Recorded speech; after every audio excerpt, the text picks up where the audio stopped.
Bizarre woman with chemicals. I'm not a native English speaker, sorry for the writing errors. To put it into context, I live in a rural area and I need to take almost 2 hours by bus to get to the city where I go to college.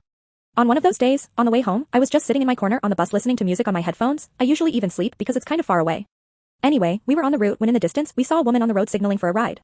Which was already a bit strange because in my country we don't have this culture of giving rides to strangers, almost nobody does that. Even so, the bus stopped and she got on.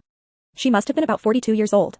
As soon as she got on, the first thing that all of us on the bus, this bus is only for students, noticed was the smell. She had a strong smell of chemicals, like acetone or alcohol, something like that.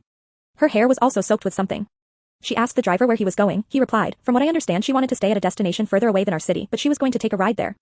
Although this seemed like a normal dialogue, she spoke in a strange way. It seemed like she was in a big hurry to get there quickly.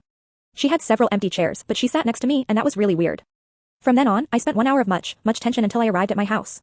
The unbearable smell of chemicals was very uncomfortable. I wondered where it was coming from. She was carrying a bag and inside it there were several glass jars with liquids inside. I imagined it was from there. The stew on her head was hair bleach. And if you've ever bleached your hair in your life, you know that after a while it starts to burn a lot, and given the redness, I think it was on fire. At some point I did something that I later regretted. Out of politeness, I looked at her and smiled. When I did this, the woman, who was sitting next to me, in other words extremely close, started looking at me very angrily. Without blinking.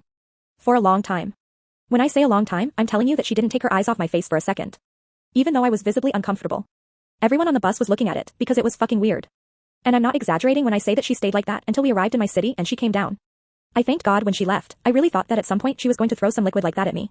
Everyone on the bus was commenting on how bizarre it was.